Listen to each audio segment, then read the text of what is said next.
onto our shul's YouTube channel, Beit Knesset Hanasi, as we do with all of our shiurim, our daily chizuk. Rebbe, now we're ready to roll. Okay, so a very good day to everyone.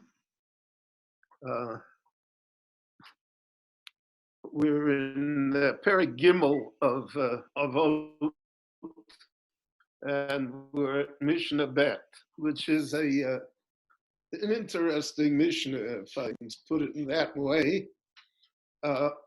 Everything in Avot is eternal. It's meant for every generation. But everything in Avot was said within a context of the world that it was said in. And therefore, in order, I think, to truly appreciate what is being said and the idea that's being expressed, we have to know what was the background for it. So here we have a Mishnah that's like out of the blue. With the previous Mishnah that we had, Akavya ben Mahalalel, so that spoke about where were we created, what about mortality, who are we responsible for, and most of Avot deals in those terms, deals in terms of morality, behavior, how people are supposed to be. Here is a strange Mishnah. So the Mishnah says that Rabbi Chanina Sgan HaKohanim. The name Chanina is like the Hebrew name Hananiah. It was a very popular name during Bayesheni. We have Tanoim and Amoraim named Chanina. Some say again that it's really a Hebrew name and it should be a hey at the end. So it's like Chani, have mercy upon me, Ko, God should have mercy upon me. Some say it's an Aramaic name because it ends in an aleph. But even if it was an Aramaic name, it's also a Hebrew name. Chanino, please have mercy upon me, give me chaim.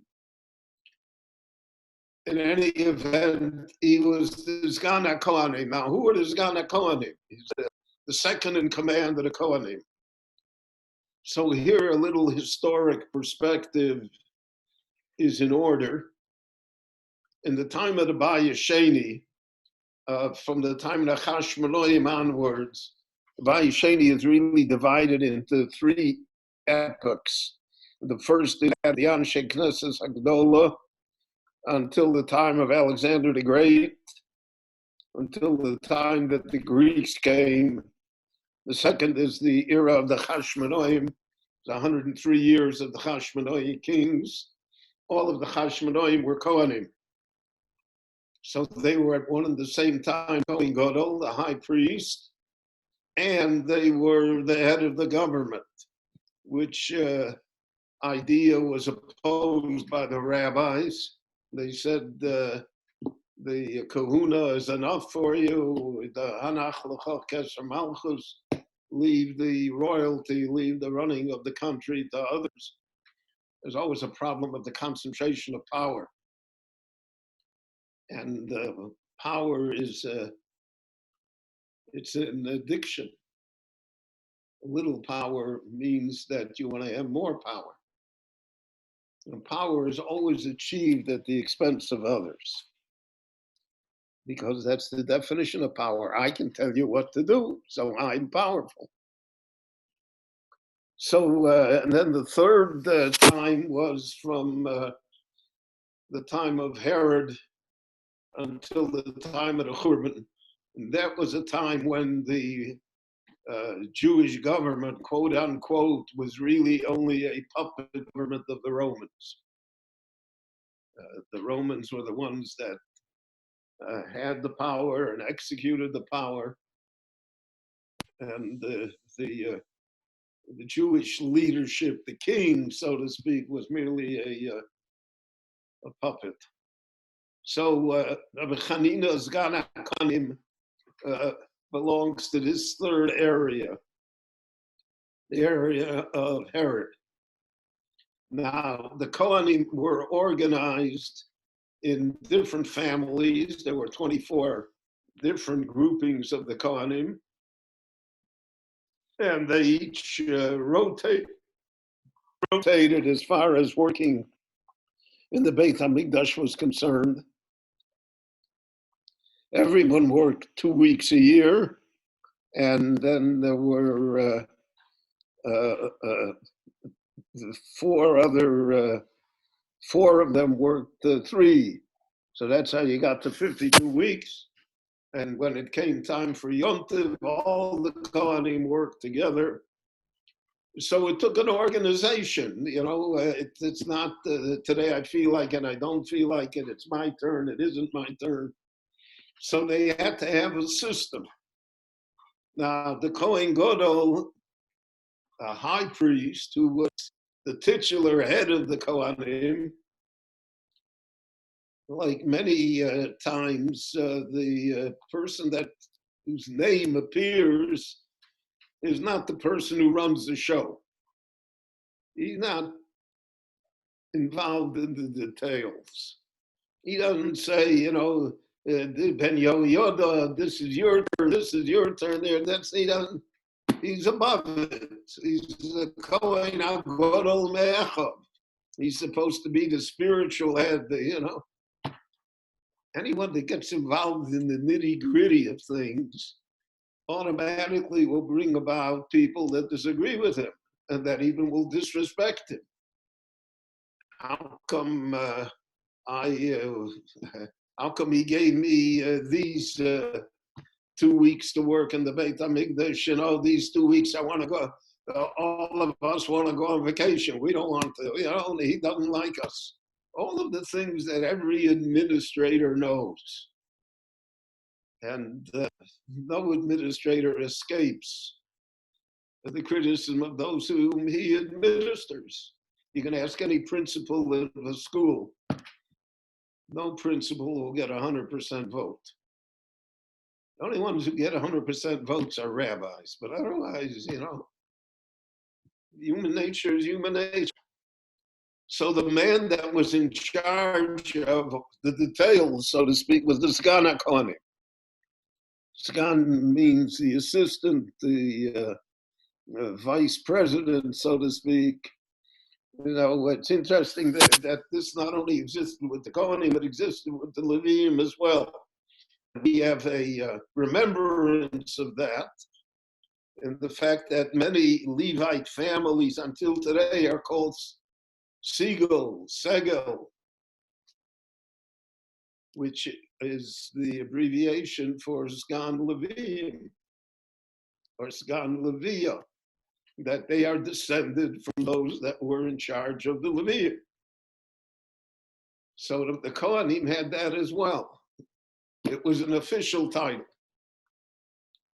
And it denoted the person that was the administrative head of the kahuna here, of the Sgan HaKohanim. And he was the one that really was in charge of the Beit HaMikdash. We all know that many times in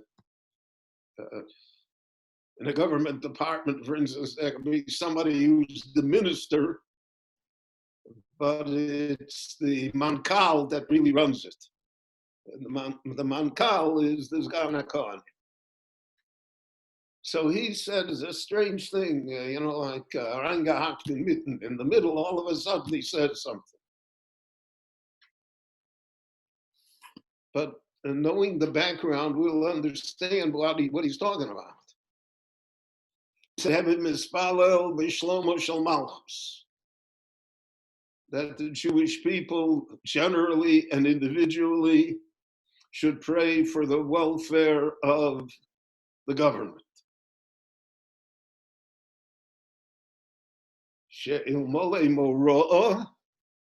Because if it were not for the government, for the police, for law enforcement, for the army, we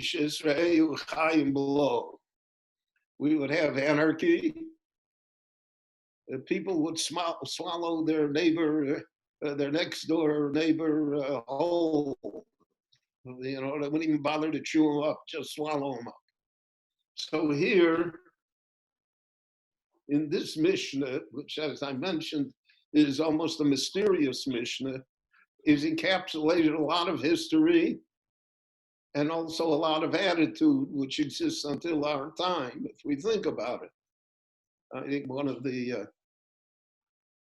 perhaps many advantages of the difficult situation that we find ourselves in is that we have time to think about things that we never really thought about. Like all of a sudden, I realized that it takes me almost an hour in the morning to daven Shachris, when good old Beit Knesset Hanassi in normal days, it never took me that long. But you're by yourself, so I guess you have time to think that otherwise you don't have time, because otherwise we're busy, right? I got to do this, I got to do that.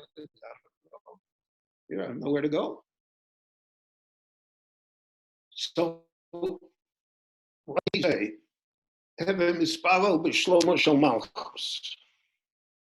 What Malchus is he talking about?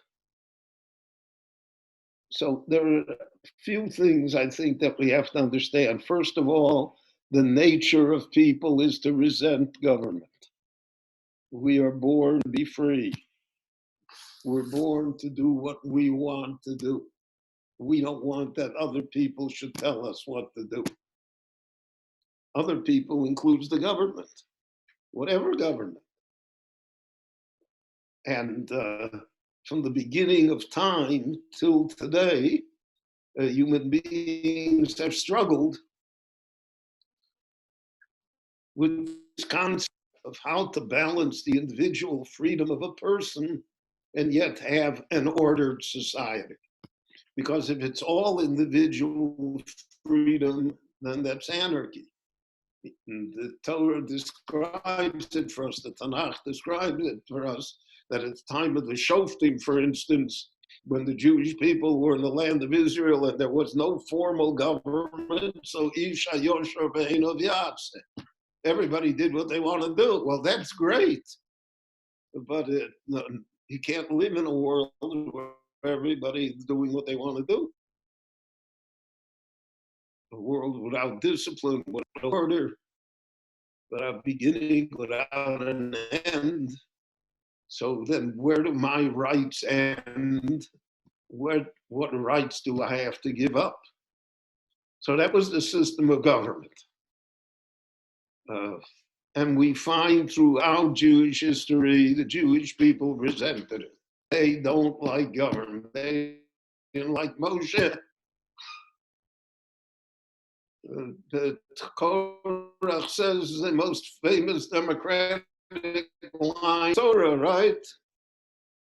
Everybody is great, right? Who gave you the right? What do you tell me what to do? I'll tell you what to do. And that's a tremendous rallying point. And that's built into the Jewish psyche, that the individual has enormous rights. And that, in fact, it's the individual that many times counts more than the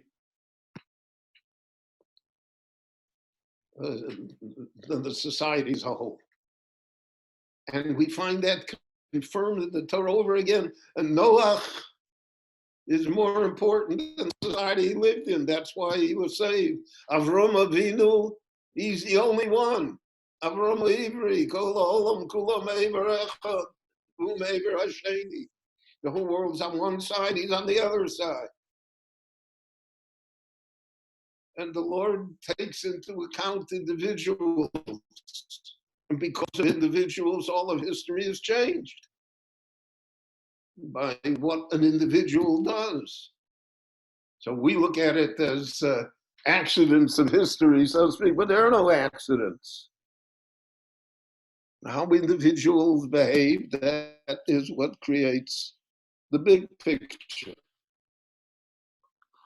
So in Jewish life, there never was a government that was popular. David HaMelech is not popular.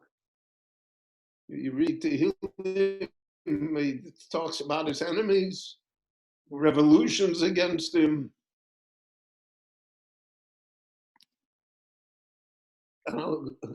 We imagine, in the time of Mashiach will come, and everybody will be happy with the government. The Rambam doesn't think that way, and I don't think that way either. Who am I? But there'll be those that will say, he's not the one. That doesn't know what he's doing. I could do a better job. And this expresses itself throughout Jewish history. There always is an undercurrent of the individual versus the society, the individual good versus the collective good. We have an example now, right? I mean, people have called me up. I'm sure they called up every rabbi in the world. I have to say Kaddish. So I want to make a minyan. It's only I'll get 9 other people and we'll stand to 10 feet away from each other in the backyard, and so what? And so that's the individual good. I'm entitled. I have to say Kaddish. The general good is that we don't want anybody to gather because we want this scourge somehow to pass. And according to the best scientific evidence that we have as of this moment, this is the way to fight it. Whether or not that will bear itself out in actuality, we don't know yet, but we have no choice, right? So the government enforces it. They send the police. Here, there were people that had weddings in their backyard. So it was the chas and kala and the parents, and there were 10 people. And the police came in the middle of the chuppah.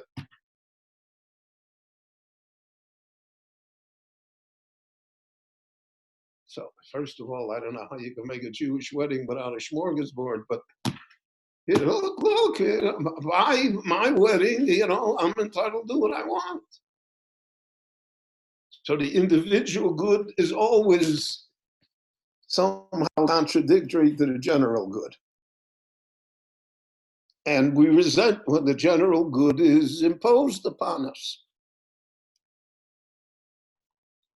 And we saw that by Moshe Rabbeinu, Dasan Aviram said at the beginning, Misom Chalish, who are you? Yeah, Havorgeni Ata Omer, that you think you can kill me? I mean, what, you have authority? Who gave you authority? Why? Mr. Moses? And that's throughout Jewish history from the beginning till today. It's a given. It explains so much that goes on in our society. So we hide it, theological reasons, historical reasons, halachic reasons. That's all the cover story. That's not the story. The story is human nature. Who gave you the right to make this state? Why should you make the laws? Why should it be made in the image that you want it to be made? So I don't want to have anything to do with it. That's really the issue, a deep psychological issue. Now, in the time of Chanina Skana Kohanim, he's at the time when Agrippus, the descendant of Herod, so there were a number of kings, Agrippus. That's the one who they named the street after, because there was a very good Agrippus who was truly Jewish and who had the interests of the Jewish people at heart over that of the Romans. He was the final Agrippus at the time of the Churban. But in his time, and in the time of Chanina Sgana Kohanim, The Jewish people chafed under the rule of the Romans. They don't want the Romans. They want it to be independent. The Gemara itself quotes the different opinions of great Tanoim. So Rabbi Yehuda said the Romans are great. Look at that. Look at the bridges. Look at the highways, the aqueducts, the system. Rome is the whole civilized world. And Rabbi Shimon dissented. He said everything that they do that looks good is only because of themselves. They want power. That's why they're doing it. It really is bad. It's not good. So here you have two great people viewing the same set of circumstances. How do they view it? One views it from the side of the individual. So everything the Romans do is cruel and pursuit of power. And the other views it from the side of society. Look, they have great markets and malls and roads, and the country is quiet, and the police work, and it's tremendous take. The answer is there's always these two views. Nevertheless, Rabbi Chanina Sgan HaKohanim says that one should always pray for the welfare of the government, even if I don't like the government.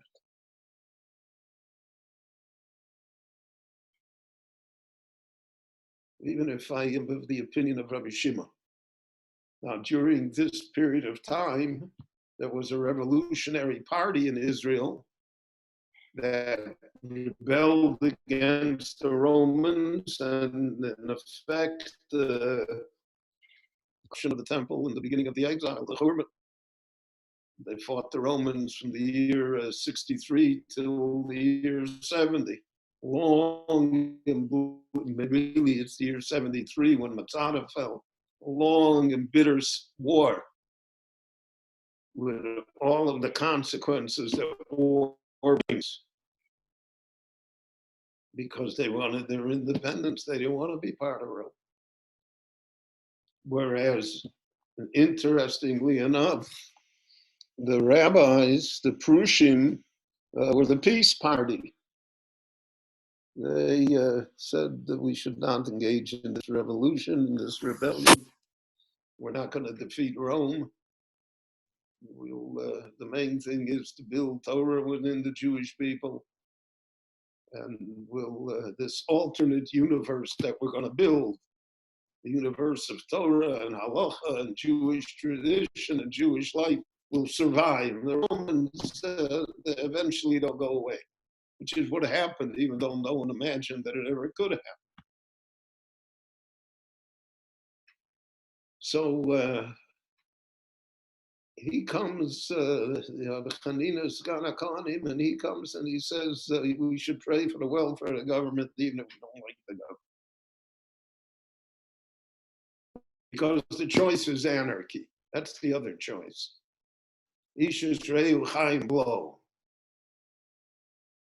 So in every country in the world, including the state of Israel, there are neighborhoods that the police will not enter. Here in the United States, it's well known there are such places. They're almost cities. So in those areas, it's Ish Yisrael Chaim Lo. Nothing can be enforced. You're in the hands of extremists and violent people. And all sorts of perversions are allowed to flourish. So the government is not there. So if you want to know what it looks like when the government is not there, go look in those cities, in those neighborhoods, in those areas. And then you have a picture. And then you have the choice.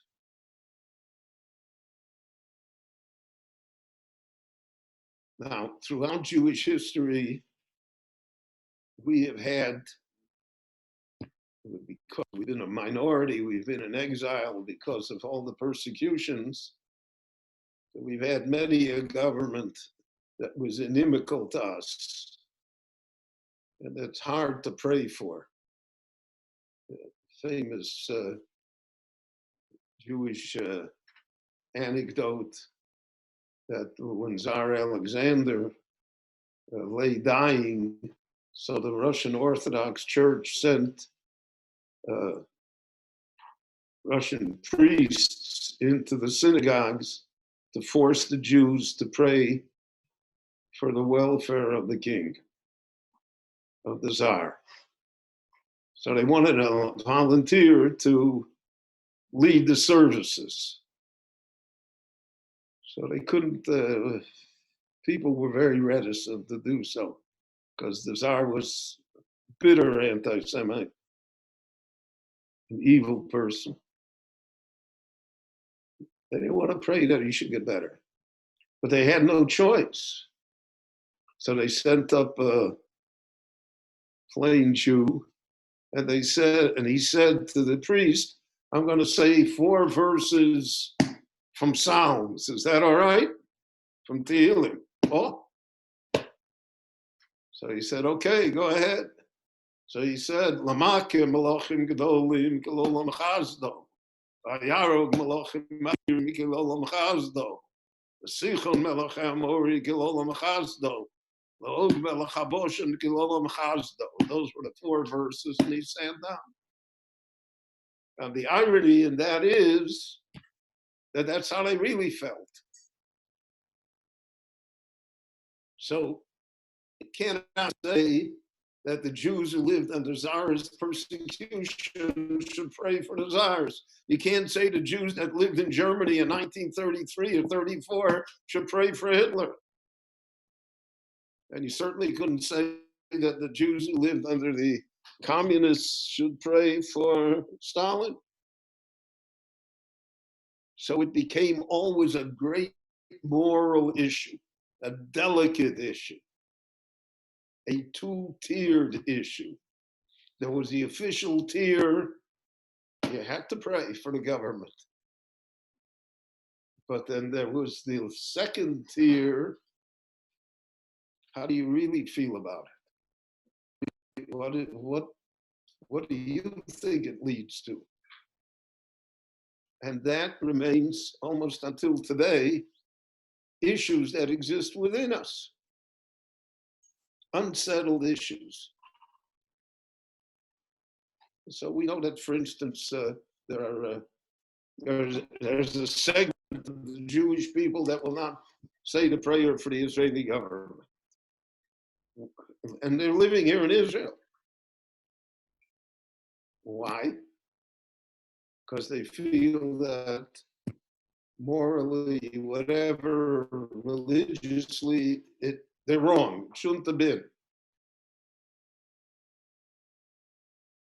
Does that give you ignore the fact that there's an ordered society, there's a police force, there's an army that defends you, there's someone that builds the roads, there's someone that makes it possible to live. That is a moral issue. It's a hard nut. And because of the fact that over the centuries, the Jews have always been ambivalent about it, it's never been exactly clear. For kings that we wish that they didn't survive. And therefore, I remember in the United States when I was a child, I was already almost a teenager, the Jews in Chicago on the West Side, my father's synagogue, they voted 100% in block for the Democratic Party, for Franklin Roosevelt, and then later for Harry Truman. The United States then, and even today to a great extent, If you're Jewish, you're voting Democratic no matter what. It's a tenet of faith. So in 1952, the Republican Party nominated General Dwight D. Eisenhower, and he won the election. Now, until then, every Shabbos in shul, the Gabbai would resign government. Those saying shul Avlochin Shalom Tzilin, who Yivorech as our president, they would say the name Roosevelt, Truman. When Eisenhower won, they stopped saying the prayer. Even though Eisenhower was not anti-Jewish, nobody's, but that's it. It's not my government. It's not my government the way I want it. I don't have to pray for it. And that is the measure here. That makes this an interesting Mishnah. Because when he says heaven is power, Shlomo Shel Malchus, he means every Malchus, even the one that you don't like. And that requires a certain self-sacrifice of the individual freedom that one feels that one is entitled to. And I want to conclude by giving you an alternate pshat. Chassidim say it's not the pshat in the Mishnah, but it's a good idea. Heaven misfalo b'shlomo shel malchus. Pray that the malchus should be a malchus of shalom, of goodness, harmony, that it should consider everybody together. Shalom is like sholem, right? Because since the government has so much power, we have to be mispalo that we should have a good government. That's what the mispalo b'shlomo shel malchus means. That we should have a government that really is concerned about us, and that does rise above all the personal animosities and differences. And that, because it's Sheil Mole, if we don't have such a government, then people feel Ish Yisrael Chaim Blo. That's not the pshat in the Mishnah, but it's a good idea. And maybe it's an idea that we should have in our minds when we do pray for the welfare of the government. Is that the government should also have in mind the welfare of the people. So I think this is a very interesting mission, and it's out of the usual flow of the Mishnayos here in Avot, but Avot itself says, "Hafochpa v'hafochpa dekulebo." Turn over the Mishnah, turn over the Torah, study it one way, look at it a different way, everything is there. And I think we have a greater understanding now of the power of government than we had a few months ago. Government says, stay home, everybody stays home, close your business, go broke.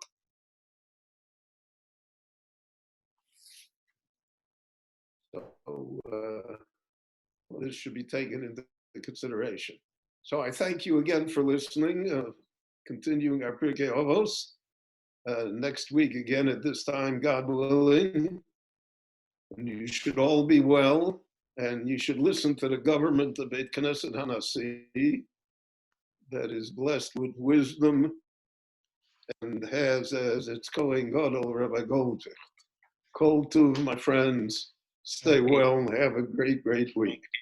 Thank you, Rabbi Wein, very, very much. We very much appreciate it. And now, not just on behalf of our shul of Beit Knesset Hanasi, but on behalf of over 300 people that came to listen from Destiny, from all over, we want to wish the Rav a lot of bracha, and atzlacha, and good health, and happiness.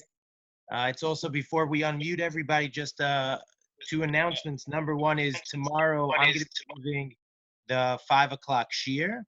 But on Tuesday, we have a special program for Yom HaZikaron, one of the students who was on my soldier program that we came to New York, Triumph Leadership. He's going to be coming and speaking. He fought in the last mivtza. He lost some of his friends, unfortunately, in the battle. And he's going to be sharing his story with us, with our Kehillah. The links are going to be sent out to Beit Knesset Hanassi at 5 o'clock. Rabbi Wein, you could say hello to Rabbi Wein. And on Wednesday morning is Yom Ha'atzmaut here, and we're going to be doing a musical Hallel at 10:15. Again with Hillel Zakai, who was here, Rosh Chodesh, who was here on Chol HaMoed Pesach, and it's going to be a very nice musical Hallel. So I just want to invite everyone about that. And then Rabbi Wein is back Thursday, 5 o'clock for his weekly Parsha shiur, and we're going to welcome everyone back for that Parsha shiur. So thank you, Rabbi Wein, again. Real kavod to us. Okay. Okay, I'm going to be unmuting everybody now.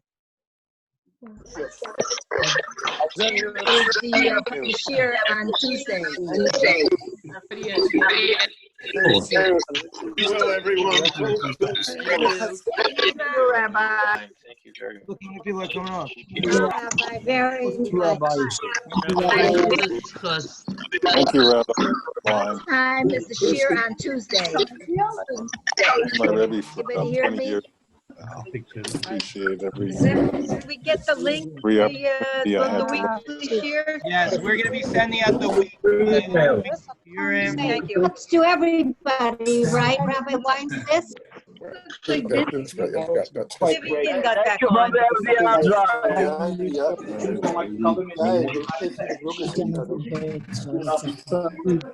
If you would like to get a link to our shiurim and to our programming, you could send your email maybe on the chat over here.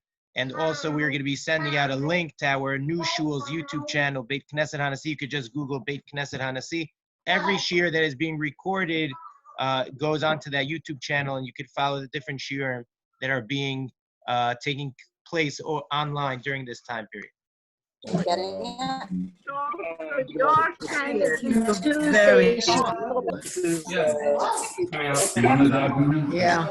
What did Abiel say? He said hello. I said hello to you, and so he says, you know what, I'll call you later, I have some work to do. So let him do his work. Guys, I don't know how to have meeting.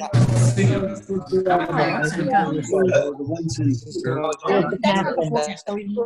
I just don't believe this. Look what it says now. 4 a.m. Thank you very much, Rabbi Wein. 4 a.m. 4 a.m. 80% at 4 a.m. Not what it says here. Don't look here. You have to look back. Shout out to my. You what? No, that's not the question. We don't know the science for it. It's the question. Like a slow onset, like a hit.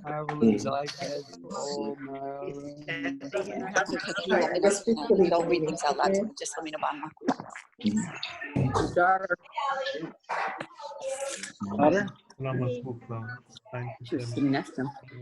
Those are wine?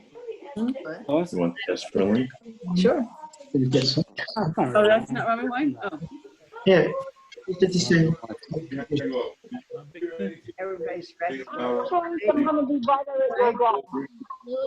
Keep close right out. Wow, what was that?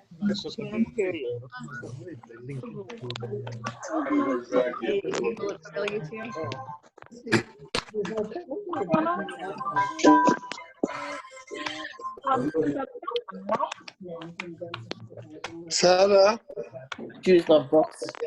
what do you read? Oh, when you go, everybody has to wait. Pineapple, green. Continue ice cream cone. Hysterical. Alan Green. Okay, I just want to take this opportunity to thank my mother-in-law, who's online over here, behind the screen. Amazing. We would like to thank He's done. Rabbi Wein, it's labeled Deutsch. Rabbi Wein, it's labeled Deutsch. I wish her very, very, very healthy and good time. I appreciate your share. It was wonderful. Okay, everyone got that message, hopefully.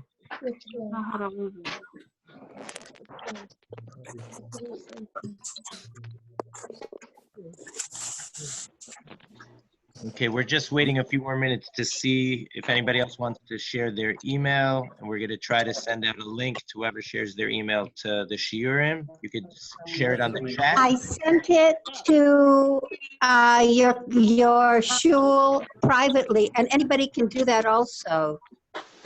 Yes, yes. I'm seeing we have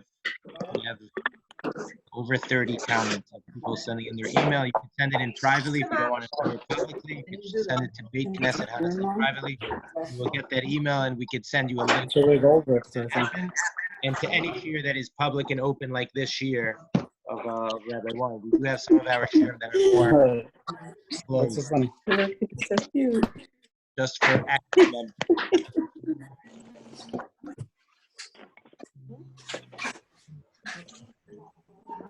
Thank you very much. Leaving now. No, Bye-bye. I don't know how to move it. I don't know how to back on.